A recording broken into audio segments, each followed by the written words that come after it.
I found out because of a receipt. Not a message, not a lipstick stain, not some dramatic late-night confession, just a stupid, crumpled receipt in the pocket of her suitcase. 2 glasses of wine. A hotel bar. Different city than the one she told me. My wife had always loved to travel. That was her thing. She said routine made her feel like she was suffocating. I was the opposite: stable job, predictable days, same coffee every morning. Somehow, it worked for 12 years. Or at least I thought it did. We didn't have kids. That was a quiet tension between us, never fully addressed. She said she wasn't ready.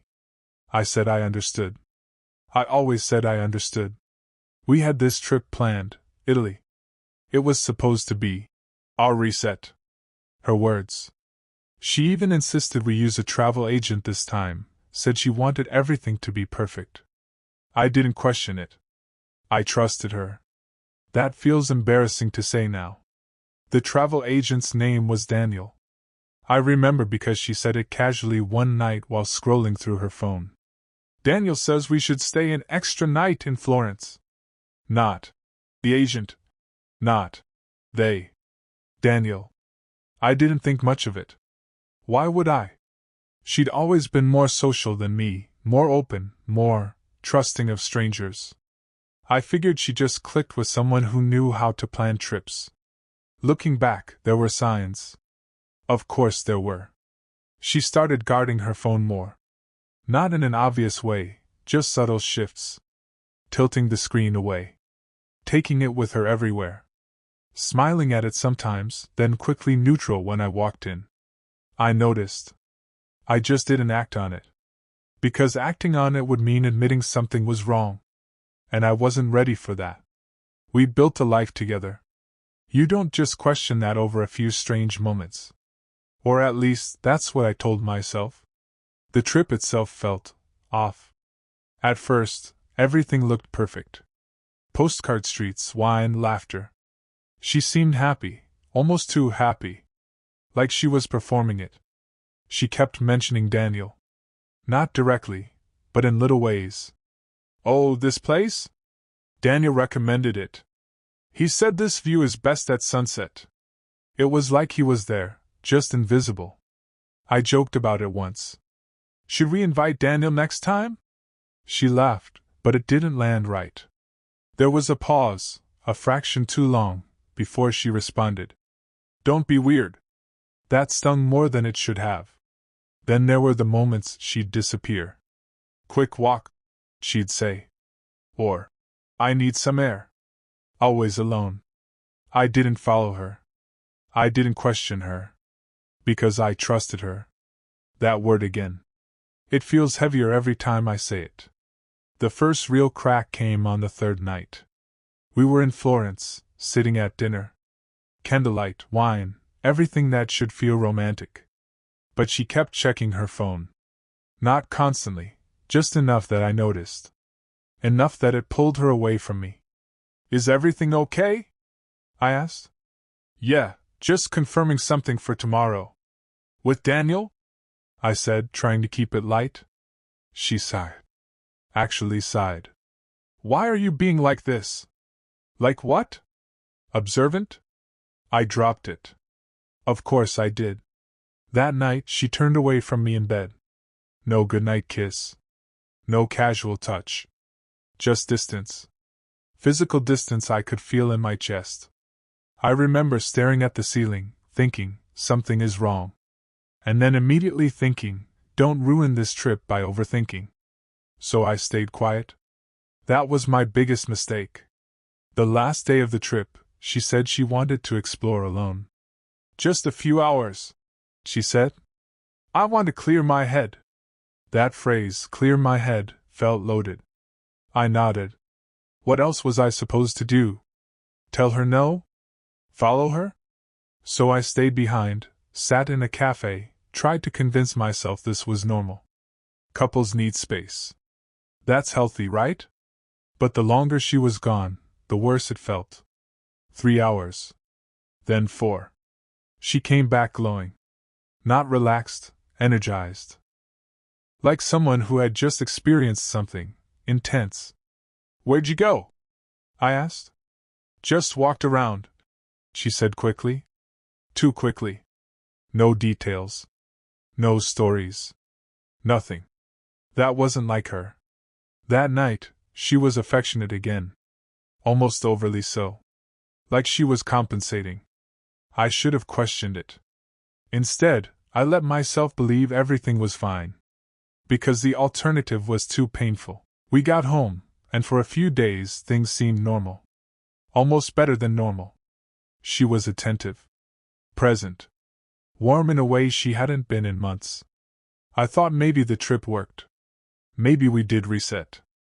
That illusion lasted exactly 5 days. I found the receipt while unpacking her suitcase. It had fallen into a side pocket. Different hotel than ours. Same city. Same night she went out alone. 2 glasses of wine. Late timestamp. My stomach dropped in a way I can't fully describe. Like my body understood something my brain wasn't ready to accept yet. I stared at it for a long time, trying to come up with a logical explanation. Maybe she met a friend. Maybe it was nothing. But deep down, I already knew. You don't need proof when your gut has already made the decision. I didn't confront her right away. I carried that receipt around like it was radioactive. Every time I looked at her, I saw it. Every smile felt staged. Every touch felt like it had an asterisk. I started noticing everything. Patterns I had ignored before. Late-night messages. Quick trips to another room to take calls. The way she'd smile at her phone and then lock it when I entered. It wasn't paranoia anymore. It was clarity. One night, I couldn't take it anymore. I asked, "Are you talking to Daniel?" She froze. Just for a second. But it was enough. "Yes," she said. Calm. Too calm. About future trips. Future trips. Plural. That word hit harder than anything else. Because it implied a future I wasn't part of. I showed her the receipt the next day. I didn't plan some dramatic reveal. I just placed it on the table between us. "What is this?" She looked at it. Then at me. And for a moment, I saw something I'd never seen in her before. Not guilt. Not fear. Calculation. "It's nothing," she said. 2 words that somehow made everything worse. "Then explain it." She hesitated. And that hesitation told me everything. "I met him," she said finally. "Just to talk. Just to talk. At a hotel bar. Alone. Late at night." I laughed. I couldn't help it. "Do you really expect me to believe that?" She didn't answer. That silence was louder than anything she could have said. "Did you sleep with him?" I asked it directly. No more dancing around it. She closed her eyes. Took a breath. And then said, "Yes." Just like that. No build-up. No apology. Just a flat, devastating truth. It felt like the room tilted. "How long?" I asked. "A few weeks before the trip," she said. Weeks. So while we were planning this reset, she was already with him. "Why?" I asked. And I hated how small my voice sounded. She looked at me, and for a second, I thought she might cry. "I needed something different." Different. That word will haunt me forever. The argument that followed was messy. I wish I could say I handled it with dignity. I didn't. I yelled. I said things I can't take back. I asked questions I didn't want answers to. Was he better than me? She didn't answer that one. Which was, in itself, an answer. She tried to explain it like it wasn't really about me. It just happened. I felt stuck. I needed to feel alive again. Every sentence felt like a knife. Because what I heard was, "You weren't enough." I asked if she loved him. Another pause. "I don't know," she said. That was worse than a yes. The worst part wasn't even the physical betrayal. It was realizing how long she'd been gone emotionally. I started replaying everything in my head. All the times she seemed distant. All the moments I ignored. She didn't just cheat on me. She replaced me. That's what hurt the most. He wasn't just some random mistake. He was an upgrade. A change of scenery. Just like she said she wanted.